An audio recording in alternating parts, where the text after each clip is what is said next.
Saya ingin berbagi sebuah kisah. Menukil sebuah kisah seseorang yang sangat susah hidupnya. Dari orang-orang kisah klasik dulu tentunya. Dia sangat susah sekali hidupnya. Dan saking susahnya sampai dia bilang, dia ceritakan dirinya, saya cuma hidup dari pendapatan harian saya. Dia bilang satu waktu, saya keluar, ingin mencari rezeki. Pada hari itu betul-betul tidak ada sumber rezeki. Kenapa yang saya dapat hari itu itu yang dipakai makan gitu. Dia bilang saya sudah keliling sana sini tidak ada makanan. Dan sampai saya tidak pulang ke rumah sampai di awal malam selepas isya lebih. Istri sama anak saya sudah menunggu. Kemudian saya pun pulang ke rumah. Begitu pulang ke rumah dibuka pintu disambutlah oleh anak dan istri. Dengan harapan selain menemui saya juga mereka berharap bisa ada makanan dan minuman seperti biasa. Tapi karena istri saya melihat di tangan saya tidak ada sama sekali bekal apa-apa, maka saya pun duduk, kemudian diberikan air putih, lalu dia bertanya, apa hari ini nggak ada bekal makanan? Lalu saya menjawab, sama sekali saya nggak temukan pekerjaan. Saya tidak tahu harus mencari di mana lagi. Lalu kata istrinya, lalu apakah kita harus tidur dalam kondisi kelaparan? Saya sama anak-anak betul-betul belum makan sama sekali dari pagi gitu. Maka kata dia, baik. Saya istirahat sejenak, baru saya akan keluar cari rezeki lagi. Mudah-mudahan malam ini Allah berikan kepada kita. Kata istrinya, baiklah kalau gitu. Subhanallah, tanpa mengenal letih, laki-laki yang soleh ini dia keluar dari rumahnya. Dan waktu dia keluar, sudah masuk, kalau kita sekarang jam 12 malam. Zaman dulu, belum ada lampu kayak kita sekarang. Mungkin di jam 10 malam aja kalau kita sekarang itu sudah, zaman dulu orang sudah tidur semua. Gelap. Maka dia pun jalan, dia tidak tahu mau kemana sambil dia berdoa kepada Allah SWT, ya Allah, kemana langkah kakiku ini? Aku sendiri belum makan seharian, anak istriku juga belum makan. Berikanlah kami rezeki. Sambil berjalan, dia bilang mata saya tiba-tiba melihat sebuah masjid. Di sekitar rumahnya, tidak jauh dari rumahnya. Gelap, nggak ada lampu kan, zaman dulu belum ada lampu, orang pakai sumbu, pakai minyak, dinyalakan, kemudian baru terang, itu pun sangat kecil penerangannya sebagaimana kita tahu kalau pakai sumbu. Maka dia coba nyalakan api, menyala, kemudian dia wudhu, dia sholat. Dia tidak tahu harus buat apa lagi. Mulai dia ada sholat, habis sholat dia berdoa kepada Allah Subhanahu Wa Taala supaya dimudahkan, dikasih rezeki, dikasih segala macam. Dan dikeluarkan dari masalah kemiskinan ini. Setelah itu, subhanallah terjadi pada malam itu, penguasa di wilayah itu, kalau kita bisa bahasakan rajanya, gelisah, nggak bisa tidur. Dan seperti orang ketakutan akan meninggal dunia. Hatinya terdorong untuk bersedekah. Maka dia mengambil beberapa kantong isinya emas. Kan? Lalu dibawa sama dia dan dia bilang, ya Allah, hatiku sangat gelisah. Aku takut meninggal sementara aku masih belum memiliki bekal yang cukup bertemu denganmu. Maka izinkanlah hambamu ini bersedekah di jalanmu. Dia bawa berapa banyak karung yang dia bisa bawa. Karung-karung kecil, bungkusan emas semuanya. Dia naik kuda dan dia mengatakan, ya Allah, dan aku minta petunjuk kepadamu. Aku tidak akan memegang tali kekangan kudaku ini, aku biarkan jalan. Raja tidak minta dikawal oleh siapapun. Tergerak hatinya begitu. Subhanallah dia jalan. Jalan. Subhanallah ya, Maha Suci Allah, kisah nyata ini menjelaskan. Kudanya berhenti di masjid yang ada orang soleh tadi yang susah itu. Dia juga heran. Kudanya masuk di halaman masjid, diam di situ. Dia turun. Apa ini rahasianya? Kenapa Allah datangkan ke masjid ini? Dia bilang, saya masuk ke masjid, gelap. Cuma ada satu saja sumbu lampu, ya, sumbu lilin. Kemudian saya mendengar seperti ada orang suara, ya, orang yang berbicara. Saya coba mendekati suara itu, ternyata orang yang sedang berdoa. Nah tadi orang yang miskin itu berdoa. Ya Allah, mudahkanlah rezeki, saya sudah seharian tidak makan sama anak istri saya. Berikan kami rezeki, saya tidak tahu harus kemana lagi. Saya mohon kepadamu, dia merengek-rengek sama Allah. Raja ini dengar, maka raja itu menegur si orang tadi miskin ini. Setelah salam, dijawab salam, dia mengatakan, si raja ini bilang, saya dengar tadi keluhanmu kepada Allah Subhanahu Wa Taala. Saya kebetulan bawa beberapa kantong uang emas. Saya akan berikan kepada kamu sebagai sedekah. Dan ketahuilah saya raja di wilayah ini. Saya tadi gelisah, ingin sekali keluar dan bersedekah, dan Allah tunjukkan saya ke masjid ini. Mungkin kaulah yang Allah maksudkan. Dia bilang, lalu saya akan berikan kepada kamu uang ini sebagai sedekah di jalan Allah Subhanahu Wa Taala antara kita berdua, dan yang ketiganya Allah. Dan saya berharap apapun yang kau butuhkan, datanglah ke istanaku setiap saat. Saya yakin Allah yang menggerakkan saya bertemu dengan kamu. Subhanallah, orang miskin ini luar biasa kalau punya keimanan. Apa yang dia bilang? Wahai Tuhan, kalau seandainya saya pun masih punya kebutuhan selain apa yang Anda akan berikan kepada saya ini, maka saya tidak akan datang minta kepada Anda. Tapi saya akan minta kepada Allah yang telah mengirim Anda datang kepada saya. Closing kisah ini coba diambil pelajaran baik-baik. Ada kisah yang lain, ini dihadiri oleh Imam At-Tabari. Menukil kisah ini, pada saat itu Imam Tabari masih muda gitu. Ada seorang yang sangat tua di Mekah, dia menaungi kurang lebih 8 orang wanita, cuma dia sendiri laki-laki. Seingat saya dalam kisah itu disebut ada 4 anaknya perempuan, ada istri dia berarti 5, ada mertua dia 6, kemudian ada 2 saudari dia perempuan, 8. Ya. Sama dia 9 orang, jadi 8 wanita. Semuanya miskin, hidup hanya dari hasil orang ini. Dan orang ini sudah tua, umurnya 60 tahun, hampir 70 tahun. Ringkas cerita teman-teman sekalian, At-Tabari menceritakan karena dia bilang, saya hadir dari awal kisah ini, maka saya coba ceritakan. Dia bilang ada seseorang yang tua, miskin. Saya melihat lalu lalang di sekitar Masjidil Haram di Mekah ya, di musim haji. Dia coba mencari sesuap nasi gitu kan. Kata Imam Tabari, kemudian dia tidak temukan. Lalu dia pulang ke rumahnya. Imam Tabari tertarik untuk mengikuti orang ini sampai akhirnya tiba di rumahnya. Dan dia lihat keadaannya orang ini susah, miskin sekali gitu. Yang jelas dia ditanya oleh istrinya, mirip dengan kisah tadi, apakah ada makanan buat kita hari ini? Kebetulan waktu itu awal Ramadan di Mekah. Mereka tadi sahur, tidak ada makanan, sekarang mau buka puasa juga nggak ada makanan. Maka dia bilang, saya sudah coba tadi keliling mencari makanan buat kita buka puasa, tapi nggak ada. Kemudian dia bilang, coba saya keluar lagi. Keluarlah orang tua ini, jalan jauh dari rumahnya. Apa kira-kira yang harus dia lakukan? Dia harus kerja kemana? Sambil bermunajat kepada Allah, ya Allah berikanlah rezeki. Sampai karena dia capek, dia duduk di sebuah pohon, dibawa sebuah pohon. Kemudian dia sengaja tangannya dia menyentuh tanah yang ada di situ. Kemudian dia menyentuh seperti satu barang keras gitu. Waktu dia lihat ternyata ada kotak di sebelah dia. Dia tidak perhatikan waktu pas mau duduk. Dan kotak ini biasa dipakai untuk ngisi emas gitu. Maka dibuka lah sama dia kotak tersebut, ternyata betul ada emas dalam. Banyak sekali. Kalau saya tidak salah waktu itu 1000 keping emas ya. Maka dia pun melihat, membuka, ini harta yang luar biasa. Di siang hari nggak ada orang, di bawah pohon gitu kan. Dia lihat kiri kanan, tidak ada pemukiman masyarakat, di pinggiran sekali gitu kan. Maka diambil sama dia, dibungkus dengan rapi pada saat itu dengan kainnya. Dan dia sempat berpikir, terlintas di benaknya, syaitan menggoda gitu kan. Kau orang miskin, kalaupun kau tidak mau mengambil semua, ambillah minimal 1 batang emas atau 1 koin dinar emas ya, yang kau bisa infakkan untuk buka puasa keluargamu. Tapi dia melawan sambil dia mengatakan, tidak bisa, ini bukan hak saya. Kalaupun ini luqata ini seperti harta yang harta yang ditemukan. Kan itu syaratnya harus teman-teman sekalian diiklankan selama setahun ya. Selama setahun Anda iklankan, kalau sudah setahun baru bisa mungkin jadi hak milik Anda. Ya.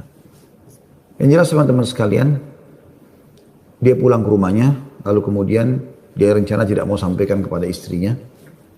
Terus istrinya rupanya karena membuka pintu melihat ada di tangannya sesuatu, maka istrinya bilang, apa kau sudah bawa bekal buat kami? Kata dia, nggak ada. Lalu kemudian dia mengatakan, tapi apa itu? Di bawah bungkusan kainmu. Dia bilang, ini bukan urusan kamu.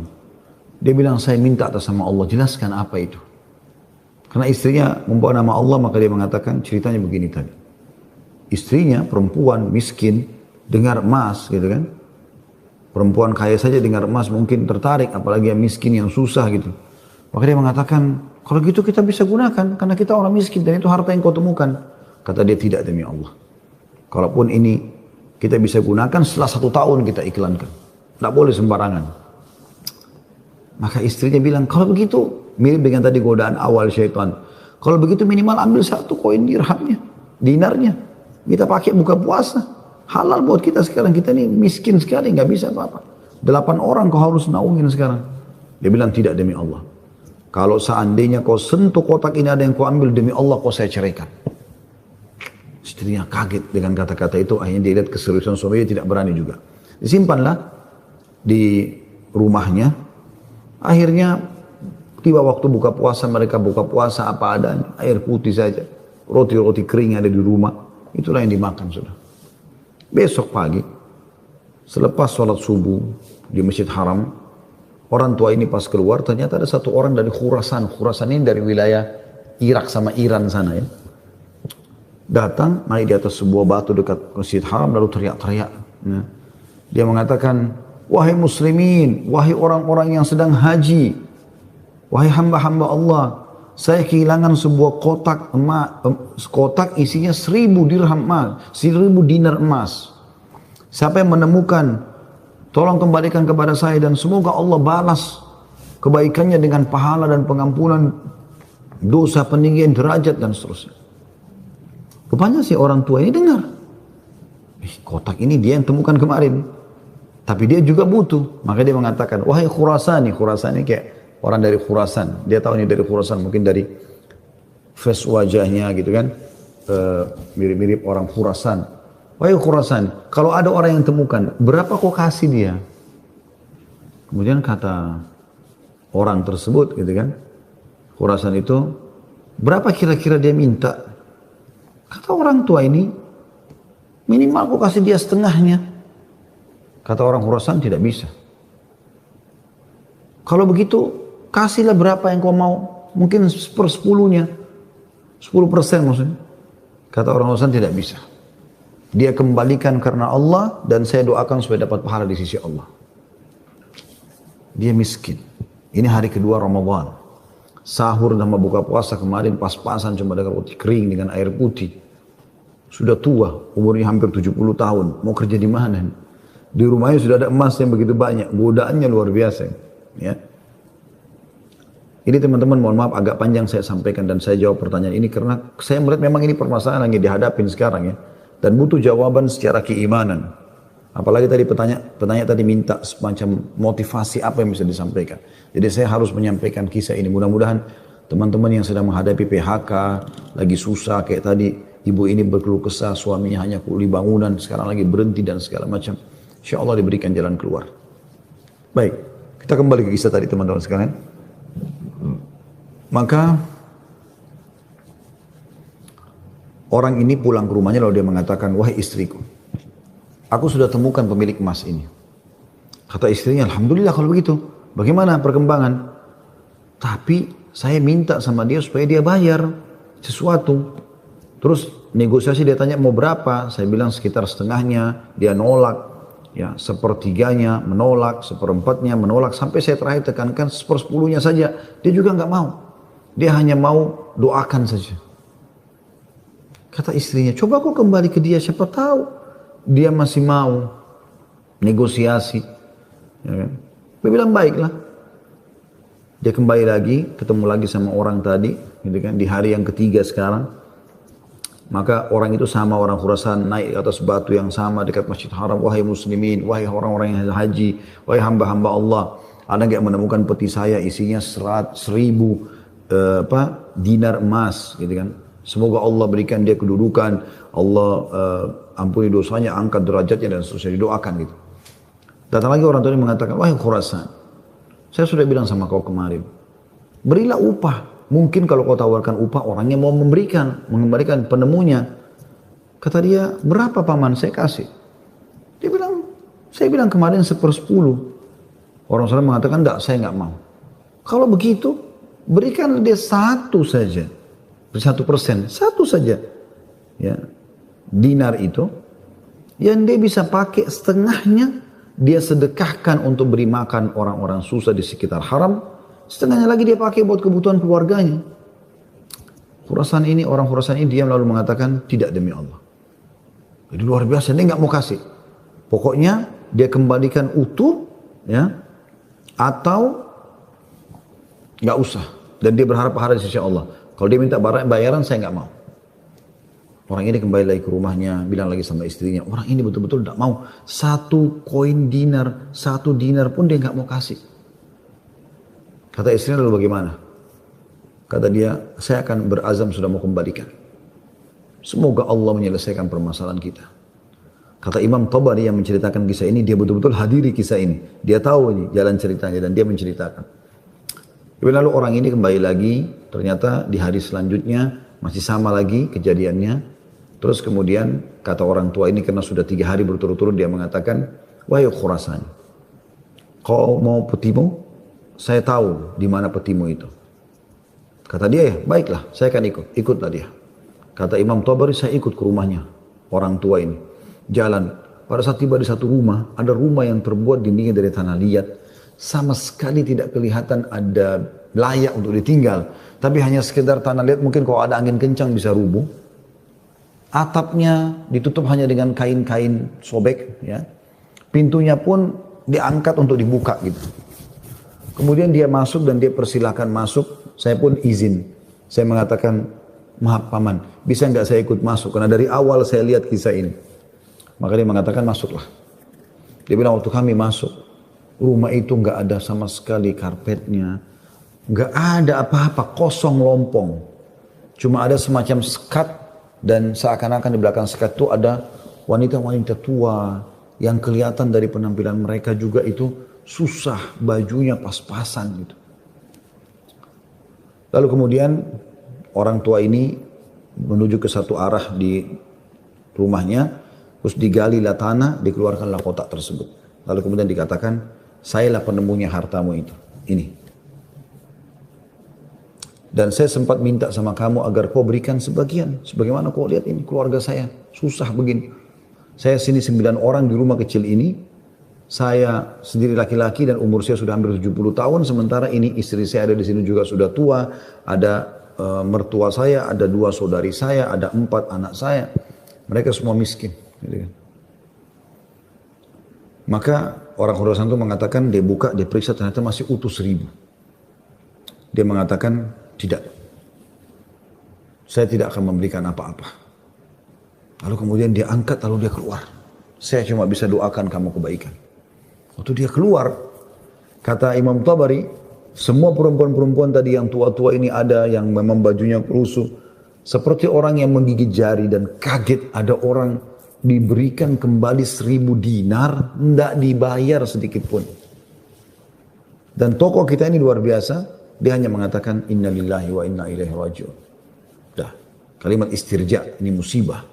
Ya, sudah menemukan apa dan dia betul-betul jujur, dia jaga, dia enggak ambil karena takut kepada Allah SWT. Dia bilang sementara itu, kata Imam Tabari bilang, saya tidak tahu mau bilang apa. Saya pun menundukkan kepala, serba salah karena waktu itu Imam Tabari masih muda dan belum punya apa-apa gitu. Dia juga mau bantu apa gitu. Dia bilang, tiba-tiba ada yang ketuk pintu.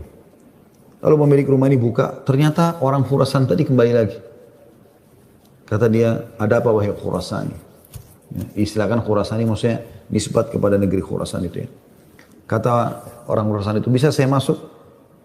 Kata dia, baik silahkan masuk. Masuklah dia. Kemudian dia mengatakan begini ceritanya. Saya ini punya seorang ayah yang meninggalkan 3 peti emas seperti ini. Masing-masing isinya 1000 dinar emas. 1000 dinar emas.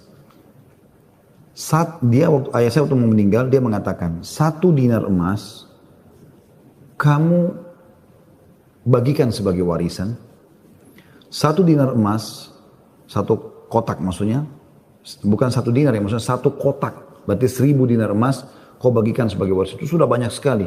1 kotak 1000 dinar emas lagi, kamu gunakan untuk pergi haji, kalau aku meninggal. Dan 1 kotak dinar emas lagi, sepertiga hartanya maksudnya, itu kau berikan kepada 1 orang yang sangat miskin dan susah. Saya ingin supaya mereka jadi baik kehidupannya. Maka dia bilang orang Khurasan ini, itulah sebabnya wahai paman, saya tidak mau memberikan Anda 1 dirham, 1 dinar pun. Karena ini amanah orang tua saya.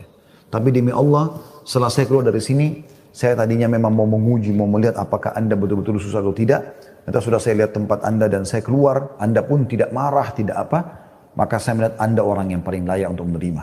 Maka ambillah ini semua sedekah atas nama ayahku. Kata Imam Tabari, tiba-tiba orang itu taruh, kemudian dia lari, pergi. Saya berusaha mengejarnya, ingin mengucapkan terima kasih bersama pemilik rumah, kami sudah tidak bisa melihatnya, dia sudah hilang orang itu. Kemudian saya pun dipanggil kembali oleh pemilik rumah, duduk, kemudian dibukalah pada saat itu kotak itu, lalu mulai dia panggil ke 8 wanita yang ada di rumahnya itu. Kata Imam Tabari, demi Allah dia mulai membagi kepada kami rata. Semua, satu-satu perempuan dikasih satu, dilempar. Dan diduduk seperti orang yang, duduk bersila. Jadi kain baju itu, ya habis itu biasa yang kita tahu kalau kita bersila, bisa ditaruh sesuatu ya. Maka mulai dia melempar dinar-dinar emas itu satu persatu. Kata Imam Tabari, ke dia juga satu, lalu dilempar ke saya juga satu. Karena jumlah kami 10, karena kan tadi mereka 9, orang ini sama 8 orang wanita sama Imam Tabari itu 10. Maka kami masing-masing mendapatkan ya 100 dinar. Kan 1000 kan? 100 dinar. 100 dinar banyak sekali udah. Jadi kan jumlahnya. Setelah selesai, lalu dia mengatakan kepada istrinya, wahai istriku, bukankah ini lebih baik setelah kita sabar sedikit, Allah menjadikan semua jadi milik kita, daripada kemarin kamu ambil 1 dinar tapi haram. Kemudian dia balik kepada saya, kata Imam Tabari, dan dia mengatakan, demi Allah, baju ini yang saya pakai, dia bilang, hanya ini baju yang utuh di rumah kami. Sebagaimana kau lihat baju-baju ini semua yang dipakai oleh keluargaku, tidak ada yang layak dipakai sholat. Jadi kalau waktu sholat tiba, saya sholat dulu, kemudian saya sembunyi di satu tempat, baju ini saya buka, dipakai oleh istri saya, dipakai sholat. Habis itu dibuka, dipakai sholat oleh mertua saya, dibuka, dipakai sholat oleh saudari saya, oleh anak saya. Satu baju. Kata Imam Tabari, saya berterima kasih padanya, kemudian saya pergi. Saya menemukan harta itu sangat berkah dalam hidup saya, dia bilang. Dan saya pada saat itu ingin berterima kasih, saya ingin membeli sesuatu yang bisa dipakai buka puasa, maksudnya datang ke tempatnya dia. Saya temukan ternyata perempuan-perempuan yang tadinya mereka bajunya kumuh, sudah berganti baju, mereka bawa makanan-makanan, mereka buka puasa dengan light. Kemudian saya pulang, dia bilang, kata Imam Tabari. Beberapa tahun kemudian saya datang lagi ke Mekah, saya datang ke alamat yang sama, rumah itu sudah tidak ada, saya cari tahu ternyata orang tua ini sudah meninggal, dan saya temukan anak-anaknya yang perempuan 4 itu, semua menikah dengan tokoh-tokoh masyarakat Mekah, orang-orang kaya, dan keluarga mereka menjadi orang yang mampu semuanya. Butuh kesabaran akhi dan ukhti. Yakinlah, Allah tidak akan membuat kita susah. Allah tidak ingin itu. Tapi cobaan lagi datang, apalagi bukan kepada anda sendiri. Selanjutnya juga saya sarankan sunnah Nabi SAW, kalau kita sedang diberikan cobaan, lihat orang yang di atas kita. Lihat orang yang lebih susah. Kalau kita pincang, na'udzubillah, puntung kakinya 1, lihat orang yang puntung kakinya 2. Puntung kakinya 2, lihat orang yang juga puntung tangannya. Puntung kaki dan tangannya, lihat orang yang buta. Selalu orang yang lebih susah. Sehingga kita selalu tahu nikmat Allah begitu besar kepada kita.